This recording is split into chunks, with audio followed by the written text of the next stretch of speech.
Hey, how you doing? My name is Chris. This is my shop. I assume you know who you are. This is part two in a three-part series that I'm doing on how to mix or make your own homemade finishes. Last week we did varnish. I showed you how I mix and make my own varnish. Next week I'll be showing you how to do shellac. But this week we're going to be making burgers in the shop. Actually, we're going to be making our own beeswax finish and saving ourselves a lot of money in the process. So stick around and we'll get to that next.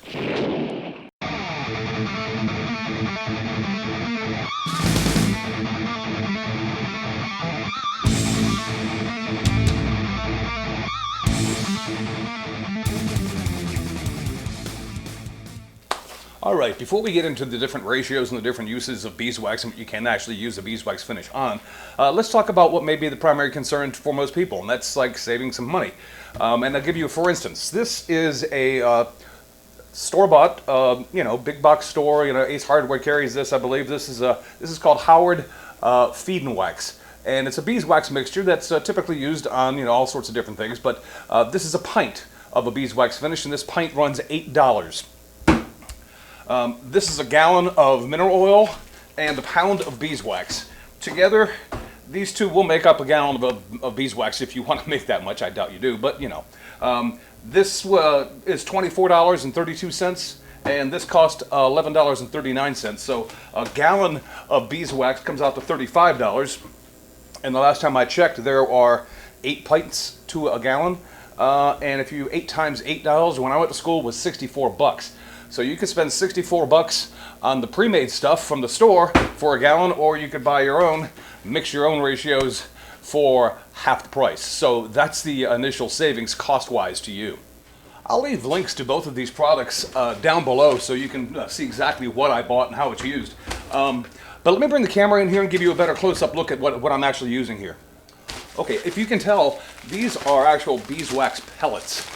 They're just, you can buy, beeswax in blocks and either use a cheese grater to grate it up into smaller pieces or chop it up with a knife or whatever. But I just buy the little pellets because it makes it easier and it actually melts faster. And then this is the mineral oil I got as well. And as you can see, I put the price tag on this. This was $24.32. This was $11.39. So $35 investment for a whole bunch of beeswax for probably a couple of years to come. All right, let's talk ratios real quick. Personally, I only mix up 3 different types of beeswax finish, and I use 3 different ratios because each one has a different purpose. If ratios confuse you, then let's just make it simple, and let's put it in cups. So 1 cup of beeswax mixed with 2 cups of mineral oil would be a 1-to-2 ratio. A 1-to-3 ratio would be 1 cup of beeswax to 3 cups of mineral oil, and so on down the line. I only make 3 different types for myself, and each one, like I said, has a different purpose. I make a 1-to-2 ratio, a 1-to-3 ratio, and a 1-to-4 ratio beeswax to oil.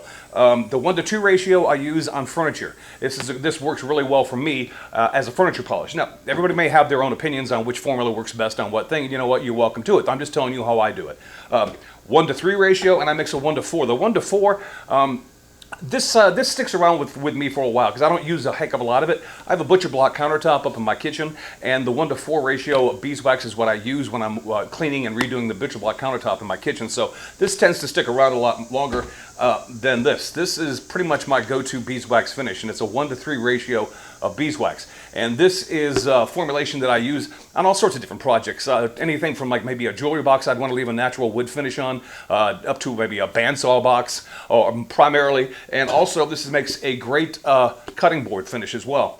And just so you know, all of these ingredients that we're using, this mineral oil and that beeswax, are 100% food safe. So there's no toxic things. You don't have to worry about the oil going rancid on you. Mineral oil will stay, be mineral oil forever, and it won't affect you. Actually, they use this as a laxative for some people. Now, not the most pleasant thought, but it's the truth that people actually ingest this. So this is all food safe. So let me get into show you exactly how we do a 1-to-3 ratio of beeswax, which is the one I use the most in my shop.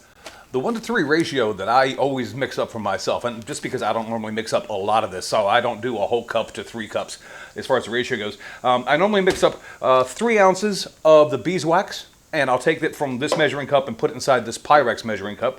And then I'll do 9 ounces of mineral oil. So I have a 3-to-1 ratio, and I'll put that in the Pyrex dish as well. And what I have set up here is basically a double boiler. This is a pot that's full of water that will bring the water about up to this height on this Pyrex when I stick it in there. And then I will turn this up to a medium heat and let the wax and the oil heat up together, and then let the beeswax will actually melt into the oil there. And then we can pull it out and pour it into our container. And then I normally stick this in the refrigerator just because it quickens the cooling time, and it solidifies the wax a little faster too. So let me get those things measured and mixed out, and we'll get into the double boil, and I'll show you how this thing looks when it's cooking. All right, there we go. There's 3 ounces of beeswax to 9 ounces of mineral oil, and I'll put that into the water, and we'll bring that up to a medium heat. You don't want to make it too hot, because believe it or not, the beeswax can actually burn. So medium heat, and we'll let it sit and let it dissolve. Got myself a little wooden stir stick here, so keep it stirred. And just an FYI, I use spring clamps to get that Pyrex jar out of there, because I don't want to burn my hand. And these work really well. You just kind of put it on here, and you can lift it right out when it's done. But let's go ahead and let that sit. We'll let it chooch a little bit, as APE would say, and then I'll show you exactly what this looks like as it's melting. All right, now we've just placed that in there, but I want you to pay attention to where the water level is here. I brought the water level up just almost even with the actual liquid mixture that's currently in here.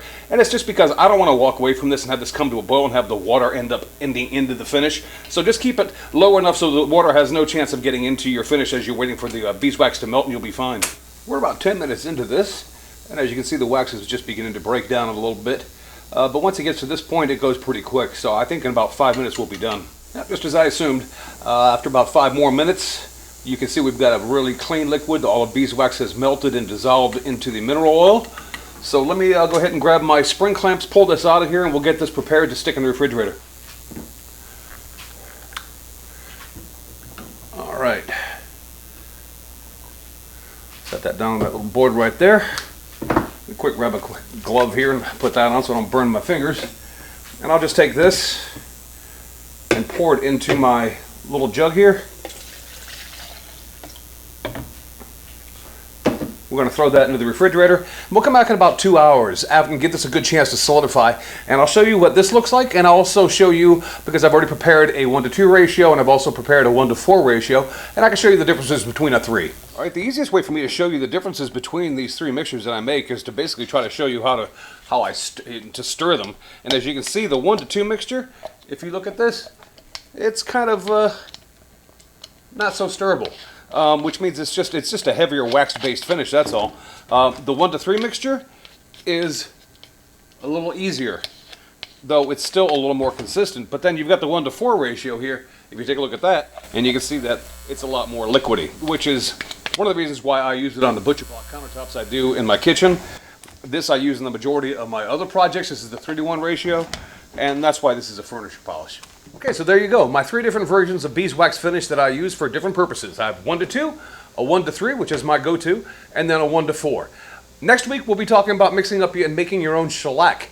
This is a garnet shellac. I'll be using a blonde shellac next week because I want to be fair. Because at the end of next week's video, what I'll do is I'll take the varnish that we made last week, the beeswax that we made today, and the shellac that we'll make next week, and I'll apply it to this board and let you see the 3 different finishes and how they look when you're done.